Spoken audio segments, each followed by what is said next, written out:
ang trust Nako. rating niya. Ano po kayang gagawin ng gobyerno para man lang makadikit doon Wala. sa trust rating ng Wala po kami gagawin kundi magtrabaho.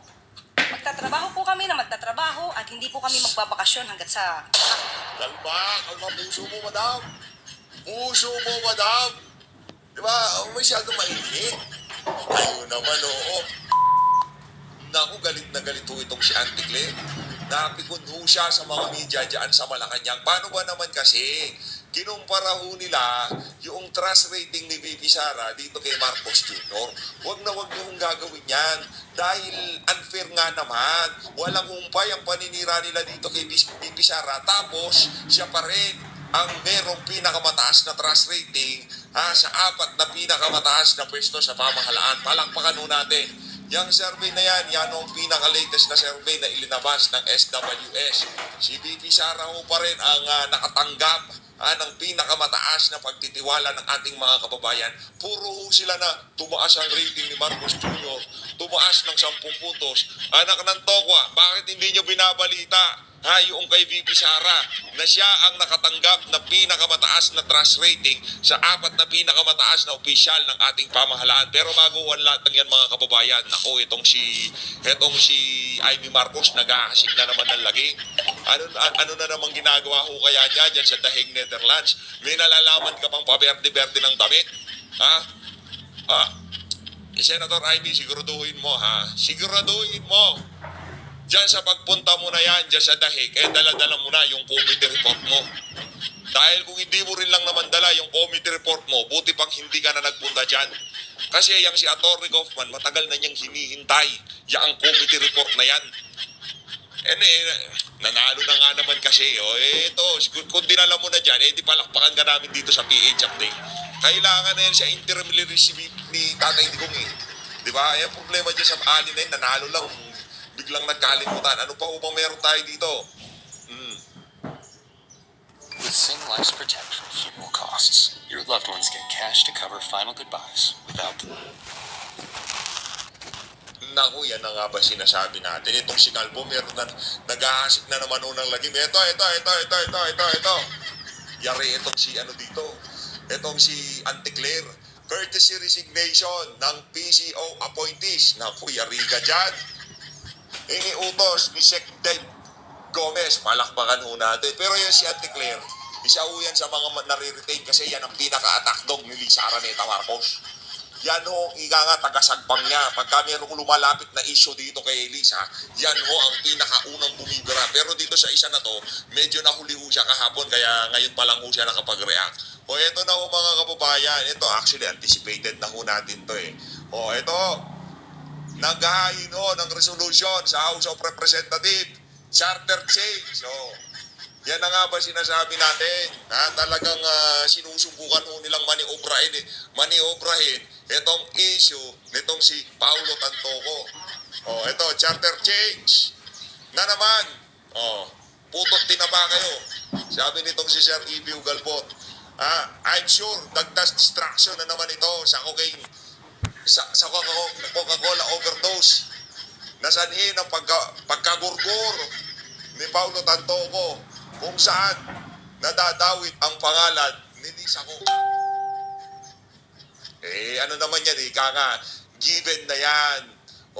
Ika nga, kabisado na ho natin yan. Pagka naglabas ng mga ganyang klaseng issue, charter change, pustahan tayo. Pag-iinitin ho nila yung impeachment issue laban kay VP Sara. Pero panis na hindi nyo pa napansin? Bumaba ang interest ng ating mga kababayan dyan sa impeachment na yan. Ano ang isa sa mga basihan? Ito ho mga kababayan. Bakit nating nasabi na bumaba ang interest ng ating mga kababayan dyan sa impeachment na yan? Kasi sa kabila ng paninira, sa kabila ng mga aligasyon, intriga dito kay VP Sara, nauuna pa rin ho siya. Siya pa rin ho ang pinagkakatiwala ang government official ngayong mga panahon na to.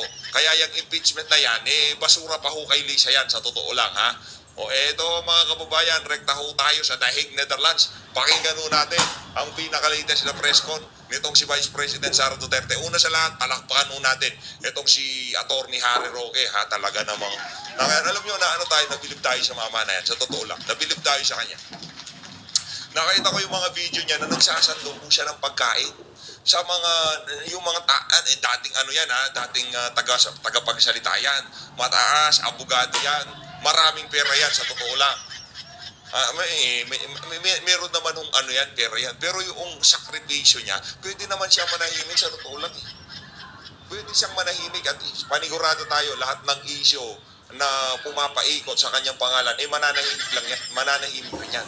Bakit pinipili niyang magsakripisyo dyan sa Duterte Forest na yan, dyan sa lugar na yan, para makinaupang palad, ika nga, dyan sa mga bumibisita kay dating Pangulong Rodrigo Duterte.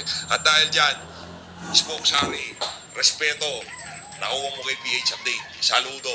Maraming salamat to sa sakripisyo. Paki-share kay tawag dito kay Spoke Sari.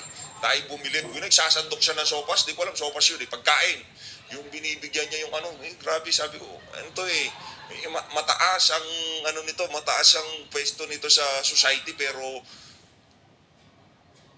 nandyan siya ngayon nagsasakripisyo. Nakikisalamuha sa mga taga-suporta ni dating Pangulong Rodrigo Duterte. Pwede siyang manahimik at tatahimik lahat ng isyong binabato sa kanya.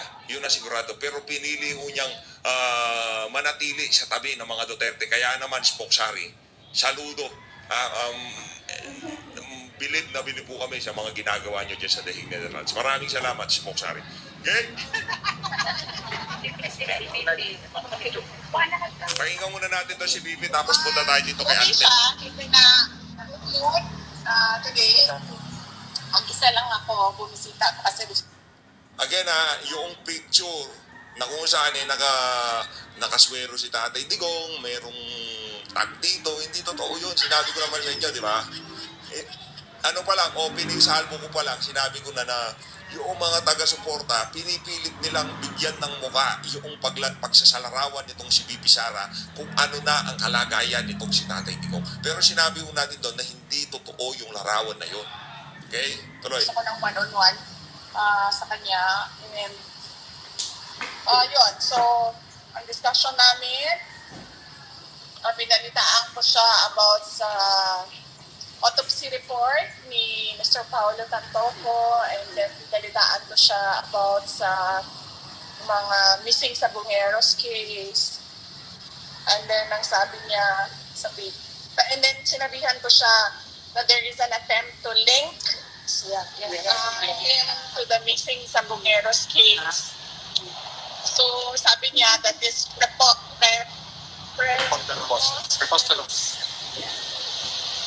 is preposterous. Tapos, napag-usapan namin, nagsabi na naman siya ulit, no, na huwag na bumisita sa kanya because it's taking